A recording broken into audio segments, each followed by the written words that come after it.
ಆತ್ಮೀಯ ವೀಕ್ಷಕರೇ,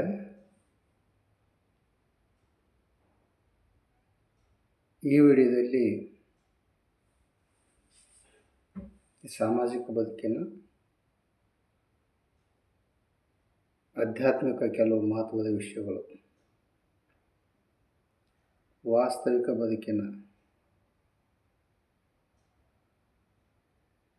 ವಿಚಾರಗಳು ಈ ವಿಡಿಯೋದಲ್ಲಿ ಹೇಳಿದ್ದೇನೆ.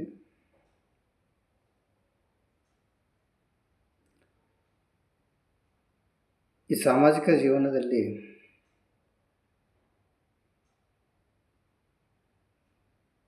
ನೀವು ಸ್ವಾಭಿಮಾನದ ಬದುಕು ನಡೆಸಬೇಕು. ಸ್ವಾಭಿಮಾನದ ಬದುಕು ಮನುಷ್ಯನ ವ್ಯಕ್ತಿತ್ವವನ್ನು ಎತ್ತಿ ಹಿಡಿಯುತ್ತದೆ. ಈ ಸಮಾಜದಲ್ಲಿ ನಿನ್ನತನವನ್ನು ತೋರಿಸಿ ಬದುಕು. ನಮಗೆ ಇಷ್ಟ ಪಡಲಾರ್ದವ್ರನ್ನು ಬಿಟ್ಟುಬಿಡು. ನಮಗೆ ಯಾರು ನಂಬಿ ಬರ್ತಾರೋ ಅಂಥವರನ್ನು ಪ್ರೀತಿಸಬೇಕು. ನಾವಿಲ್ಲಿ ಯಾರನ್ನು ಅತಿಯಾಗಿ ಅಂಗಲಾಚಿ ಒತ್ತಾಯಪೂರ್ವಕವಾಗಿ ಗೆಳೆತನ ಬೆಳೆಸಬಾರದು. ಅದು ನಮ್ಮತನವನ್ನು ನಾವೇ, ನಮ್ಮ ಮರ್ಯಾದೆಯನ್ನು ನಾವೇ ಹಾಳೆ ಮಾಡಿಕೊಟ್ಟಂಗೆ ಆಗ್ತದೆ, ಹರಜಿ ಇಟ್ಟಂತೆ ಆಗುತ್ತದೆ.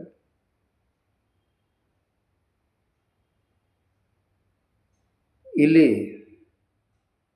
ಜೀವನದಾಗ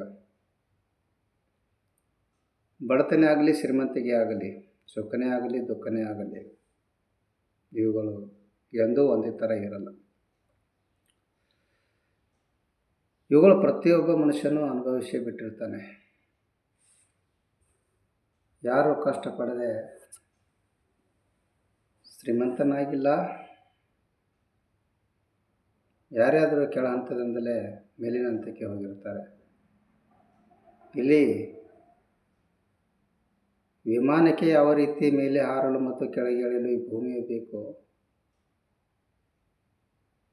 ಹಾಗೆ ಏನೇ ಇದ್ದರೂ ಶ್ರೀಮಂತಿಕೆ ಅನ್ನೋದು ಗೋಡೆ ಮೇಲಿನ ಸುಣ್ಣ ಇದ್ದ ಹಾಗೆ. ಬಡವ ಶ್ರೀಮಂತನಾಗ್ಬೋದು ಮತ್ತು ಶ್ರೀಮಂತ ಬಡವನಾಗ್ಬೋದು. ಇಲ್ಲಿ ಸುಖನೂ ದುಃಖನೂ ಬರ್ಬೋದು, ಆದರೂ ಜೀವನ ನಡೆಯುತ್ತದೆ.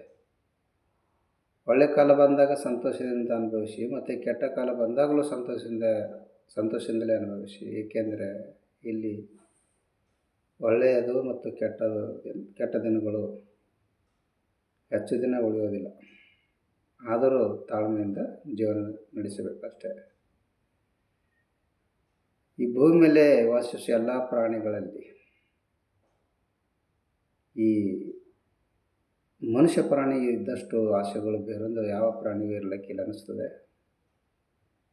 ಇಲ್ಲಿ ಯಾವುದು ಶಾಶ್ವತವಿಲ್ಲ, ಯಾವುದೂ ಉಳಿಯೋದಿಲ್ಲ. ಆದರೆ ಈ ಮನುಷ್ಯ ಪ್ರಾಣಿಗೆ ಆಸೆಗೆ ಕೊನೆಯೇ ಇಲ್ಲ. ಎಷ್ಟೇ ಇದ್ದರೂ ಇನ್ನೂ ಬೇಕೆನ್ನುವ ಆಸೆ. ಇಲ್ಲಿ ಹಣ ಕಡಿಮೆ ಇದ್ದರೆ ಈ ಮನುಷ್ಯನು ದಿನದ 24 ಗಂಟೆಗಳ ಕಾಲ ಚಿಂತೆ ಮಾಡುತ್ತಲೇ ಇರ್ತಾನೆ. ಮತ್ತು ಹೆಚ್ಚು ಹಣ ಇದ್ದರೆ ಇಡೀ ರಾತ್ರಿ ನಿದ್ರೆ ಮಾಡದೆ ಅದರ ಚಿಂತೆಯಲ್ಲಿ ಕಾಲ ಕಳೆಯುತ್ತಾನೆ. ಮನುಷ್ಯನಿಗೆ ದುಡ್ಡು ಇದ್ದರೂ ಅಥವಾ ಇಲ್ಲದಿದ್ದರೂ ಚಿಂತೆಯಲ್ಲೇ ಬದುಕುತ್ತಾನೆ. ಯಾವ ರೀತಿ ಕುದುರೆಗೆ ಲಗಾಮ ಮುಖ್ಯವೋ ಹಾಗೆಯೇ ಮನುಷ್ಯನಿಗೂ ಇದ್ದರೆ ಸರಿಯಾಗಿ ಇರುತ್ತಾನೆ, ಇಲ್ಲದಿದ್ದರೆ ಹಾಳಾಗಿ ಹೋಗುತ್ತಾನೆ ಅಷ್ಟೇ. ನಾವಿರುವ ಸಮಾಜದಲ್ಲಿ ಹೆಣ್ಣಿನ ಜೀವನ ಹೇಗೆಂದರೆ, ಹುಟ್ಟುವುದು ಒಂದು ಕಡೆ ಆದರೆ ಸಂಸಾರ ಸಾಗಿಸುವುದು ಬೇರೊಂದು ಕಡೆ. ಅವಳ ಜೀವನದಲ್ಲಿ ಸಂಸಾರದಲ್ಲಿ ಸುಖದಿಂದ ಇರಬೇಕೆಂದರೆ ಪ್ರಾಣಕ್ಕೆ ಪ್ರಾಣ ಕೊಟ್ಟು ಪ್ರೀತಿಯಿಂದ ನೋಡಿಕೊಳ್ಳುವಂಥ ಗಂಡ ಸಿಗಬೇಕು. ಇಲ್ಲ ಅಂದರೆ ಪ್ರಾಣಕ್ಕಿಂತಲೂ ಹೆಚ್ಚಾಗಿ ನೋಡಿಕೊಳ್ಳುವ ತಂದೆ ತಾಯಿ, ಅಣ್ಣ ತಮ್ಮರು, ತವರು ಮನೆಯವರು ಇರಬೇಕು. ಇಲ್ಲವಾದರೆ ಹೆಣ್ಣಿನ ಜೀವನದಲ್ಲಿ ನೋವು ಖಂಡಿತ. ಅದೃಷ್ಟವಂತ ಹೆಣ್ಣು ಮಕ್ಕಳು ಎರಡೂ ಸಿಕ್ಕಿರುತ್ತವೆ ಮತ್ತು ಕೆಲವರಿಗೆ ಅದರಲ್ಲಿ ಒಂದೇ ಸಿಕ್ಕಿರುತ್ತದೆ. ಇನ್ನೂ ಕೆಲವರಿಗೆ ಎರಡೂ ಸಿಕ್ಕಿರುವುದಿಲ್ಲ.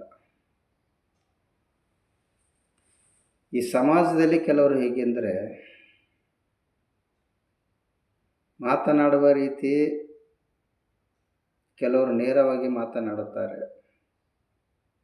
ಅದು ಎಲ್ಲರ ಕಣ್ಣಿಗೆ ಕೆಟ್ಟರಾಗಿಯೇ ಕಾಣುತ್ತಾರೆ.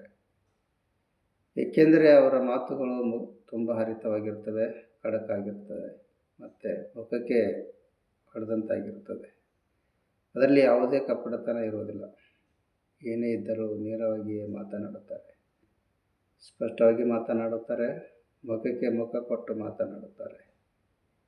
ಅಂಥವರಿಗೆ ಸಮಾಜದಲ್ಲಿ ಜನ ಬೆಲೆ ಕೊಡಲ್ಲ. ನಮ್ಮ ಜೀವನದಲ್ಲಿ ದುಡ್ಡಿನ ಬೆಲೆ ಅರಿಯಬೇಕು. ಸಂಸಾರಕ್ಕೆ ಎಷ್ಟು ಬೇಕೋ ಅಷ್ಟೇ ವೆಚ್ಚ ಮಾಡಬೇಕು. ವಿನಾಕಾರಣ ಬೇರೆ ಕೆಲಸಗಳಿಗೆ ಉಪಯೋಗಕ್ಕೆ ಬರಲಾರದ ಕೆಲಸಗಳಿಗೆ ಯಾವತ್ತೂ ಖರ್ಚು ಮಾಡಬಾರದು. ಇಲ್ಲಿ ನಾವಿರೋ ಈ ಸಮಾಜದಲ್ಲಿ ಕೆಲವೊಂದಿಷ್ಟು ಜನಗಳಿಗೆ ದುಡ್ಡಿನ ಬೆಲೆ ಗೊತ್ತಾಗೋದಿಲ್ಲ. ಅಂಥವರಲ್ಲಿ ತಾಯಿ ತಂದೆ ಸಂಪಾದಿಸಿದ ಸಂಪತ್ತಿನ ಮೇಲೆ ಮನೆಯಲ್ಲೇ ಕುಳಿತು ಬದುಕು ನಡೆಸುತ್ತಿರುವವರಿಗೆ ಮತ್ತು ಭಿಕ್ಷೆ ಬೇಡಿ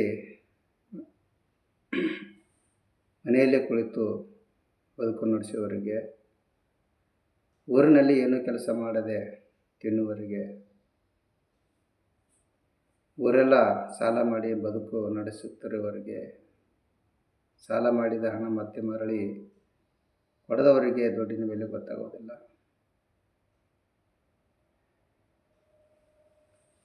ಪ್ರಪಂಚದಲ್ಲಿ ನಾವಿರುವ ಸಮಾಜದಲ್ಲಿ ಉಪಜೀವನಕ್ಕೆ ನಮಗೆ ಮೂಲ ಸೌಕರ್ಯಗಳಾದ ಅನ್ನ, ನೀರು, ವಸತಿ ಇವುಗಳು ಬೇಕೇ ಬೇಕು. ಅದರಲ್ಲಿ ಹಣ ಕೂಡ. ಆದರೆ ನಮ್ಮ ಜೀವನಕ್ಕೆ ಎಷ್ಟು ಬೇಕೋ ಅಷ್ಟೇ ಇರಲಿ, ಅತಿಯಾಗಿ ಆಸೆ ಪಡುವುದು ಬೇಡ. ಇದಕ್ಕೆ ಯಾವತ್ತೂ ಮಹತ್ವ ಕೊಡಬೇಡಿ. ಇದು ನಮ್ಮ ನೆಮ್ಮದಿ ಹಾಳು ಮಾಡಿಬಿಡ್ತದೆ. ಹಾಗೆ ಆರೋಗ್ಯವೂ ಸಹ ಹಾನಿ ಮಾಡಿಬಿಡುತ್ತದೆ. ಇದಕ್ಕೆ ಆಸೆ ಪಡದೆ ನಿಮ್ಮ ಆರೋಗ್ಯ ಕಡೆ ಹೆಚ್ಚು ಗಮನ ಇರಲಿ. ಹಣ ಕಳೆದುಕೊಂಡಾಗ ಮತ್ತೆ ಸಂಪಾದನೆ ಮಾಡ್ಬೋದು, ಆದರೆ ಒಂದು ಸಲ ಆರೋಗ್ಯ ಕಳೆದುಕೊಂಡ್ರೆ ಮತ್ತೆ ಯಾವತ್ತೂ ಸಿಗೋದಿಲ್ಲ. ಹಣದಿಂದ ಏನಾಗಬೇಕಾದರೂ ಪಡಿಬೋದು, ಆದರೆ ಆರೋಗ್ಯ ಪಡೆಯಲು ಸಾಧ್ಯವೇ ಇಲ್ಲ. ಅದಕ್ಕೆ ಹೇಳುತ್ತಾರೆ, ಜೀವನದಲ್ಲಿ ಸಮಯ, ಆರೋಗ್ಯ, ನಂಬಿಕೆ ಇವು ಕಳೆದುಕೊಂಡಾಗ ಮತ್ತೆ ಎಲ್ಲವೂ ಸಿಗೋದಿಲ್ಲ ಎಂದು. ಈ ಪ್ರಪಂಚದಲ್ಲಿ ಜನರು ಹೇಗಿರ್ತಾರೆ ನೋಡಿ. ನಾವು ಎಲ್ಲಿವರೆಗೆ ಅವರಾಗಿ ಇರುತ್ತೇವೋ ಎಂದರೆ ಅವರು ಹೇಳಿದೆ ಸರಿ, ಮಾಡಿದೆ ಸರಿ, ಅವರು ಹೇಳಿದೆ ಎಲ್ಲವೂ ಸರಿ ಎಂದು ಒಪ್ಪಿಕೊಳ್ಳುವವರಿಗೆ ಮಾತ್ರ, ಮತ್ತೆ ಅವರ ಇಚ್ಛೆಯಂತೆ ನಡೆದುಕೊಳ್ಳುವವರಿಗೆ ಮಾತ್ರ ನಮ್ಮ ಜೊತೆಯಲ್ಲಿ ಸರಿಯಾಗಿರುತ್ತಾರೆ. ಒಂದು ವೇಳೆ ಅವರ ಇಚ್ಛೆಗೆ ವಿರುದ್ಧವಾಗಿ ನಡೆದುಕೊಳ್ಳಲು ಪ್ರಾರಂಭಿಸಿದಾಗ ನಮ್ಮನ್ನು ಎಲ್ಲರಿಗಿಂತ ಅತಿ ಕೆಟ್ಟವರಂತೆ ನೋಡಿಕೊಳ್ಳಲು ಪ್ರಾರಂಭಿಸುತ್ತಾರೆ. ಇದೇ ಈಗಿನ ಕಲಿಯುಗದ ಬದುಕಿನ ಜೀವನ. ಈ ಸಮಾಜದಲ್ಲಿ ಎಲ್ಲ ಜನರ ಜೊತೆಯಲ್ಲಿ ಸರಿಯಾಗಿ ನೆಮ್ಮದಿಯಿಂದ ಇರಬೇಕಾದರೆ ನೀವು ಇನ್ನೊಬ್ಬರಲ್ಲಿ ಸರಿ ಮತ್ತು ತಪ್ಪು ಹುಡುಕೋದನ್ನು ಬಿಟ್ಟು ಬಿಡಬೇಕು. ಅವರಲ್ಲಿ ಯಾವತ್ತೂ ಸರಿ ತಪ್ಪು ಹುಡುಕಬಾರದು. ನಿಮ್ಮಷ್ಟಕ್ಕೆ ನೀವೇ ನಿಮ್ಮ ಜೀವನದ ಬಗ್ಗೆ ಅಷ್ಟೇ ಯೋಚಿಸಿ.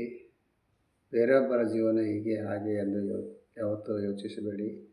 ಇದರಿಂದ ನಿಮ್ಮ ಅಮೂಲ್ಯ ಸಮಯ ವ್ಯರ್ಥ, ಎನರ್ಜಿ ವ್ಯರ್ಥ, ಕಾಲಚಕ್ರ ತಿರುಗುತ್ತಾ ಇರುತ್ತದೆ. ಇವತ್ತು ನೀನು ಬೇರೊಬ್ಬ ಸಂಸಾರ ಕೆಟ್ಟದ್ದು ಮಾಡಲು ಹೋದರೆ ನಾಳೆ ನಿನ್ನ ಸಂಸಾರವು ಕೆಟ್ಟ ಮಾಡಲು ಬೇರೊಬ್ಬ ಇದ್ದೇ ಇರ್ತಾನೆ.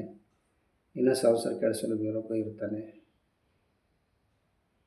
ಅದಕ್ಕೆ ಇನ್ನೊಬ್ಬರ ಸಂಸಾರ ಬಗ್ಗೆ ಇಲ್ಲ ಸಲ್ಲದ ಮಾತುಗಳನ್ನು ಮಾಡಿ ಯಾವತ್ತೂ ಹೆಸರು ಕೆಡಿಸಿಕೊಳ್ಳಬೇಡಿ. ನಿಮ್ಮ ಸಂಸಾರಕ್ಕೆ ನೀವೇ